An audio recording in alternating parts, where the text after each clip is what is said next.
Hello and welcome. This is April with InkyCreationsWithApril.com. I am so happy to have you here. Thanks for stopping by. Please make sure to give this video a thumbs up, hit that subscribe button if you already haven't, and click that notification bell so you know when my next video is. Today we're going to make this pretty wreath card featuring a few products from Sweet and Sassy Stamps.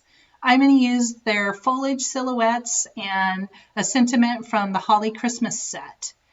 And we're going to get started by cutting some dies from that foliage silhouette set. And I don't use them all, but I use almost all of them.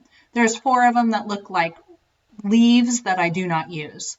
So I ran those all through my Gemini Junior 4 times each, just cutting it out of some white heavyweight cardstock. So here are all my little piles. I have 5 different shapes, and I know those 2 down at the bottom look the same, but they actually face different directions. Then I'm grabbing 5 different colors of the Distress Mica stains. I have some Halloween and some Christmas ones, and I'm using Iron Gate, Bubbling Cauldron, Holly Branch, Frosted Juniper, and Fresh Balsam. So any combination will work. I'm grabbing a splat box. My splat box is just a cardboard box that stamp kit came in. It's well loved. It just kind of helps to not have the spray go everywhere. So a box I greatly suggest. So I'm going to grab my largest branches here, get those in my splat box. But first I need to shake my spray stains up. These spray stains have mica in them. So the mica stain has a pigment in it, the mica pigment, and it does settle. I store mine standing up, but before I'm going to start working with them, I lay them on the side, and that mica all really spreads out on that bottle, and it just helps to shake them up. And also shake them like a bell, and it will help to not clog your nozzles. So I'm choosing 2 colors. I use 2 colors for almost all of my different little branches here. I think this one is the Bubbling Cauldron and the Iron Gate. I will not be able to remember all the combinations, but I just grabbed whatever, tried to add me some green in there, as well as some of that dark, more silvery color, as well as the Fresh Balsam is kind of a bluish green, which is really pretty. This one I did spray with the Holly Branch, and this was the only one that I just sprayed once. And so, and if you notice, I am picking them up with some reverse tweezers as to not get it all over my hands and not to leave a fingerprint in what I've sprayed. I'm just putting those off to the side on a piece of paper towel for them to dry. And then when I go to do another branch, I do not put it in a spot that I've already sprayed and that's wet, because I don't want anything to soak up through. I want the branches to be the colors that I am spraying. That color that I just sprayed was the Fresh Balsam. You can really tell that blue-green color, which is really pretty. So now I have to sort these so that I'm grabbing all the ones going the same way. Going to give these their final sprays. And I do spray these half and half, and I do not care if they're not totally covered. It's okay. They still work, and you can still see color, even though you might see just a little bit of white through some of the leaves on some of these branches, which is fine. It gives it lots of character, and to me, it adds dimension to the die. So I'm just finishing up my last one, and my splat box at this point is pretty dirty. Well, it looks dirty. I just keep layering it on there, but I'm going to set this aside open to dry so it gets plenty of air and it's dry and nothing can pool or leak. So, because I do store these on their side. So I just leave that open off to the side. So what I'm doing here is I am just cleaning off the nozzle. I do this with every sort of spray I use. I do not want the nozzle to get clogged at all. So for my background, I'm going to use some Distress spray stain in the colored Speckled Egg. And here I sprayed it too heavy. This is not what I want. I went too heavy on the nozzle. I just need to gently spray the nozzle. I just flip my piece of paper over because the white paper has two sides. And here you can see I'm getting a much lighter spray. And this is exactly what I was looking for. So I'm going to set that aside to dry. That does not take as long to dry as the mica stains do. Those did set and those did dry for quite a while. So I'm going to do the last of my die cutting. I need a circle to create my wreath on. And I just use my waffle flower nesting circles dies for that. And then I'm reaching for one of my favorite rectangular dies. It's the My Favorite Things rectangular stitched stack 1. And it just adds a nice little stitching around the edge, which works perfect with these foliage silhouette dies. So I ran this through my Gemini Junior, and I'm just going to take those dies off and put those back in their packaging. And I do keep the low tack tape that I use. It is just Easy C tape, and I do keep that and use it several times. So I just stick it off on my mat. So here I'm going to create my sentiment in the middle of my wreath. So I have my circle, I've put it in my MISTI, and I am going to grab the new Lumberjack Plaid Distress Oxide. Oxide works great for this because I want to emboss it. Oxide has a pigment property, so it stays wet a little longer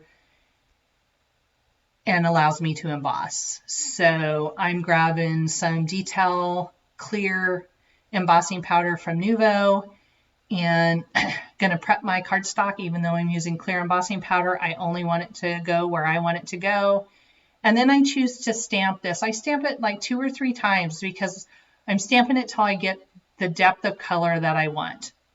And when I have that, then I'm going to sprinkle it with that powder and put my extra powder back into my container using my little coffee filter there and clean up my stamp and put that back in the packaging so I do not lose that.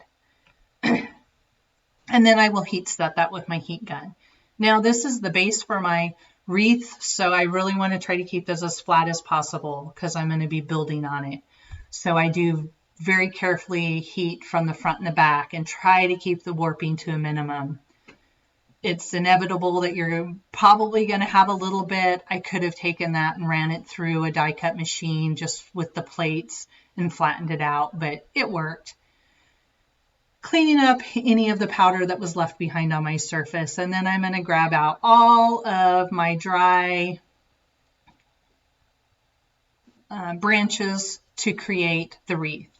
You're going to see me just put the wreath together here as I'm going to tell you about my work surface. I usually film on a black work surface, but I recently got this Glassboard Studio craft mat in true white, and I love to create on it. I love that I can see what is on the surface I'm working on. So if I have some ink somewhere, I don't accidentally put a project in it and ruin it. I can make sure my surface is really clean. When I am using any sort of watercolor ink smooshing, I can do it all right here on the white mat and see it. And I love that. And I love that glass is so easy to clean up. However, the black really looks nice when you're filming a video.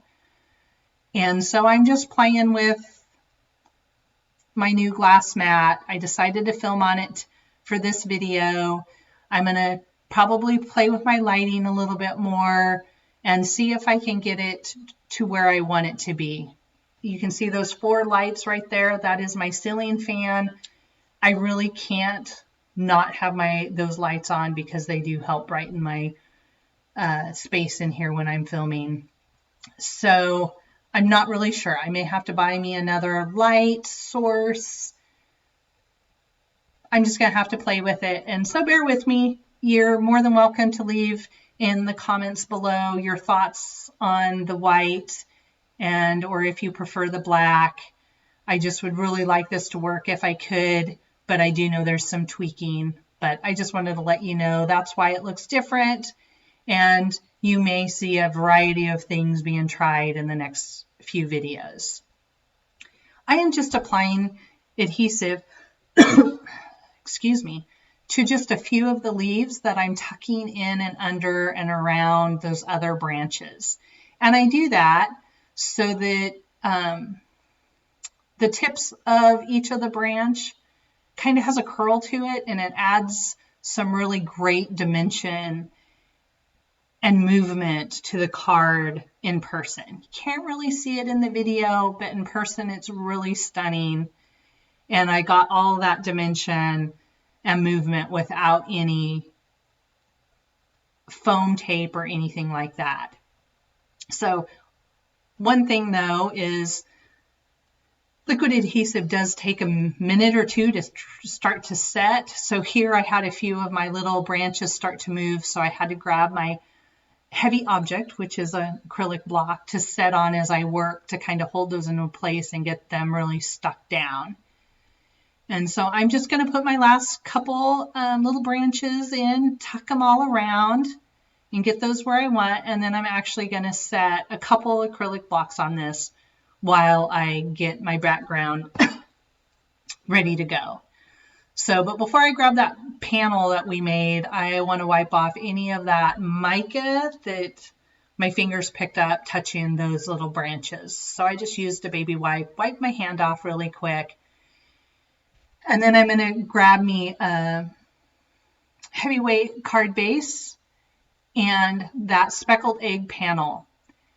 And we're going to mount that panel onto the card base. And I'm just going to use some liquid adhesive for that. And there is, you can see the side that I messed up.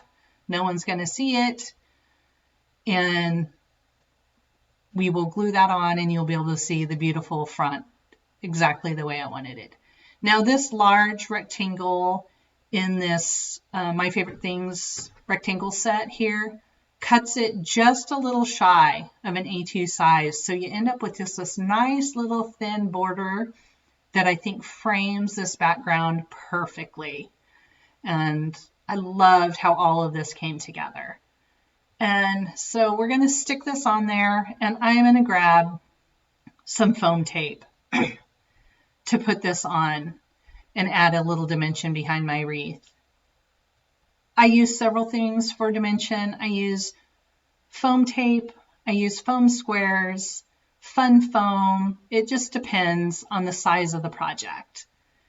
So for this, I'm just cutting some of my foam tape. I'm gonna use my little scissors here, and they are a non-stick scissors, so the foam tape doesn't stick to it. They work perfect with these sticky tapes. And that little extra, I just put right back on my roll there and stick it aside. It does not fall off unless I hit it really hard, and I can use it on my next project. We're going to put this in the middle of our card here, and then, you know, we have to have some little berries on here. So I went through my stash and I realized that I need a couple of things, like some really dark red, pretty pearls. That would have been my preferred embellishment for my wreath, but I don't have any dark red pearls. So I grabbed this beautiful Cranberry Bliss Sequin mix from Honeybee. And I'm going to take this and put it in a little Trinity Stamps embellishment tray. I love that it has a little funnel, so I can funnel it right back into that package. And I'm just using an embellishment wand to kind of pick through. This sequin mix has several different sequins, rhinestones. We have some flat sequins. There's lots of choices in here, but I went with a deep red flat sequin. They're all the same size. They do have a hole in the middle, but that doesn't bother me at all. And I'm just going to put these in place. You're going to see me fiddle. This is real time, my process when it comes to embellishments. I tend to take too much time figuring out where I'm going to put embellishments. And this was, do I want 3 sets of, little holly berries, or do I want 4 sets? I chose 4, and I'm putting them in little groups of 3. I have to put all of my embellishments in place before I glue. And I know other people can just put their glue down and then put their embellishments down and be fine with that. But like I said, I tend to fuss with my embellishments, and I can tend to spend too much time, but also I move them a lot. So I don't want to put the glue down until I know exactly where I want them. So you can see my little bottle there off to the side, and that is the Ranger Multi-Medium Matte Adhesive, and this is what I use for embellishments. This is all I use for embellishments. I love the thickness of it. It doesn't ooze out when I put an embellishment on it unless I put too much of it down. It holds really well. It's super strong, and it's matte. When it dries, if any does squish out the side, you're not going to see it. So, and I've put this little tip on there, and I can get the smallest of little dots. And so this is what I use. You can use whatever you choose to use, any other liquid adhesive. They're all really strong. So when they dry, it's going to be the same. I just happen to like this one for my embellishments. So now that I have everything where I want it, I'm just going to use that multi-medium matte adhesive and glue all of my little flat back sequins down. This embellishment wand just has the little wax tip. This is actually one that I picked up from Amazon. There was a time where it was really hard to find them, and Amazon was a place where I could find extra tips and embellishment wands. So I do have several, and I like this style. I like that you have the wax on one end, and then you have a little metal tip on the other that you can use to kind of move things around if you need to. So as I finish up, I'm thinking, wow, this card looks pretty good as is, and I could have left it, but I really do like my embellishments.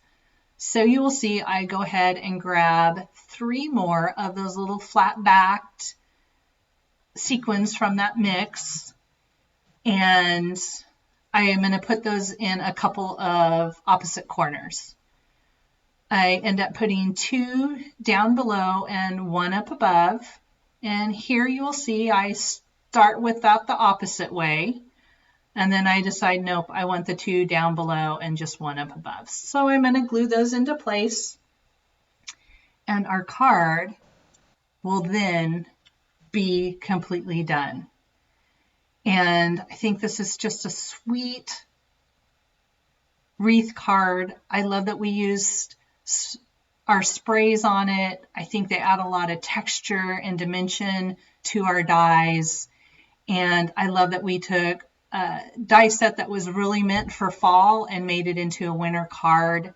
We all have those dies with branches that can definitely be used for wreaths. So make sure you go through your dies and see what you have to create a wreath with. And just because it may not be a true Christmas wreath set, I bet you it'll work perfect. So you can see the mica stain does have a little bit of shine to it. Those sequins definitely shine. And I hope you enjoyed this card. Thank you so much for stopping by. Take care.